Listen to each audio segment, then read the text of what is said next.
Welcome back to the Smugsy Show. I'm Smugsy, your host, identifying as the Barstool Cougar every Wednesday, except the next 2 Wednesdays when I'll be on vacation. But usually every Wednesday we meet here and talk about important things and important people. We're going to start with breaking news. The new and exclusive Barstool fan club for women who like dogs held an emergency board meeting today and voted to bet against Dave Portnoy's budding relationship with Silvana Mojica. Or is it Mojica, like mojito? You just don't know what's allowed these days. Call the culture cops. She said hard G. Anyway, staying woke compliant is like having a subscription to the New Yorker. It's impossible, completely impossible to keep up. The Cougars are short-selling Solvana, Portnoy's new 20-something girlfriend, for primarily 3 reasons. A spokesperson for the fan club says, first, it's widely reported on the internet that Solvana Mojica is a so-called Colombian model. The Republic of Colombia, in South America, it's a complete shit show right now. Right-wing blowhard in charge, ruining the economy. He's a meathead. And most importantly, the Cougars remain bullish on American girls. So that's the first reason.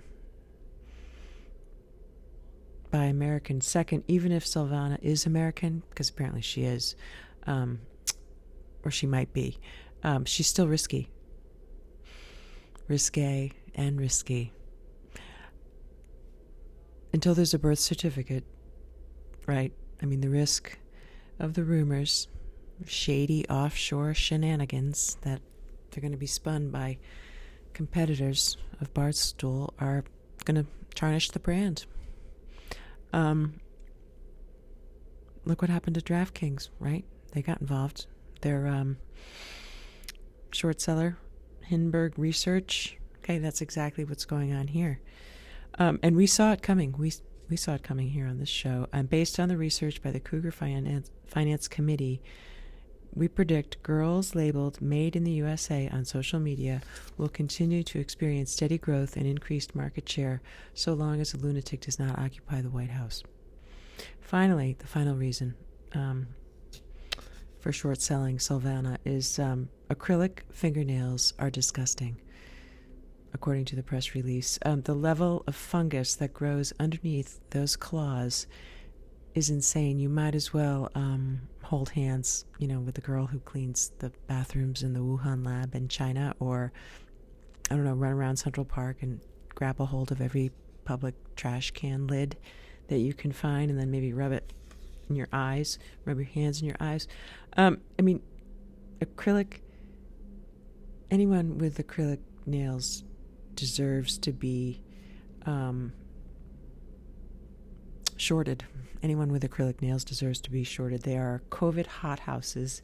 And, of all the raunchy photos that Silvana posts, the one that's been deleted because of our activism, it was like the smoking gun. It was a picture of, like, what appeared to be Dave in the jet with his skinny jeans on, very interesting kind of sandals, like a taupe color, and then his hand, he was holding hands with what looked like a crustacean, an evil crustacean. I could see the germs seeping out from under the hood of those fake nails and scurrying up Dave's arm. It was so gross. There'll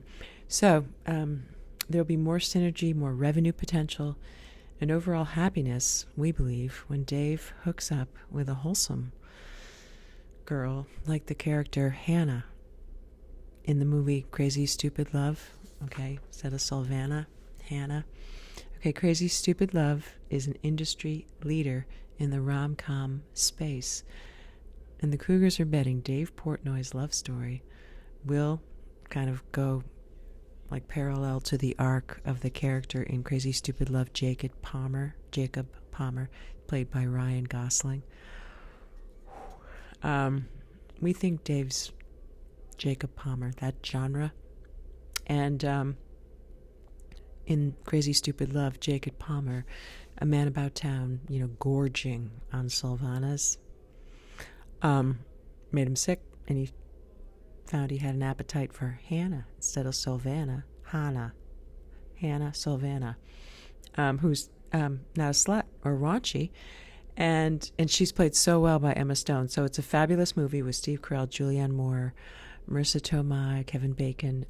Watch it, and you'll see why. There's a new hedge fund for short selling Solvana, and it's a good bet. We do have to disclose per SEC regs that the Cougars are an opt-out organization. If you identify as a woman and are a Barstool fan and like dogs, then you're in. It's like kind of like a class action. That's how we set it up. So the bottom line is the numbers. If you think about it, could be huge. I mean, it's like Bitcoin, another crypto to the moon. I mean, it doesn't really. They aren't real, but they're big. So to the moon. And speaking of outer space, the hurricane that is the Kirk Minihane Show blew through Madawaska, Maine over the weekend, northern town on the Canadian border. The Kirk Minihane Show, it's a show that resembles a powerful storm that wreaks havoc in its wake. I mean, it really did. It's like almost like a whirling dervish, or like a wildfire, just kind of burns everything, scorches, like burns all the bridges as it goes through town.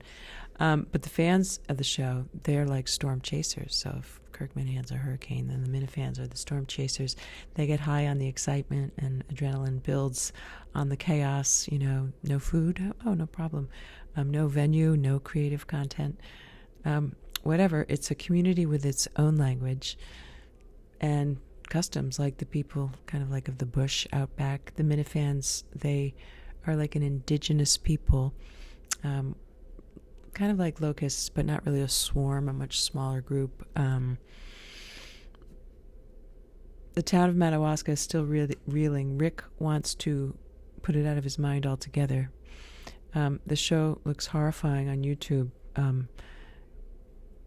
It ended with a joke about committing suicide, and you know what? The Minifans absolutely loved it. They loved it. I talked to several off the record, and you know what? I skipped through quickly, but I watched it and I loved it too.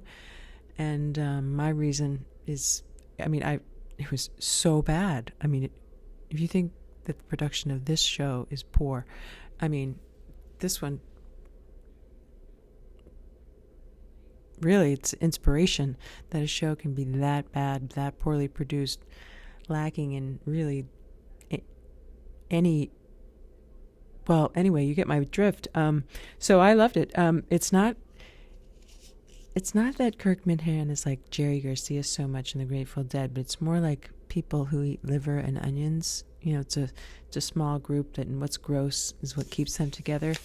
And I can just imagine after the show, Kirk getting into his car and his little brother, handing him like a tumbler full of antidepressants and a soda. But you know what? The show goes on. It's going without Steve for now to Saco and to the Wilbur and beyond. So I'm happy to report that our Saturday night Fuck You FOMO party was a wild success. There was absolutely no FOMO whatsoever regarding the Madawaska Kirk Minihane event. Thanks for everyone who helped out with the effort. And that's it for this week's show, and we are going to be on vacation the next 2 weeks. Starting June 20th, there'll be a photo journey. Everyone's welcome to join on Instagram. So please follow at Smugsy Girl.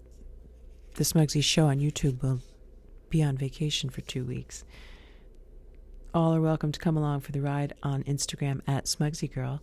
Please don't forget to subscribe to this show and leave a comment. Follow me on Twitter at Smugsy Girl. And until next time, this is Smugsy signing off. Take care.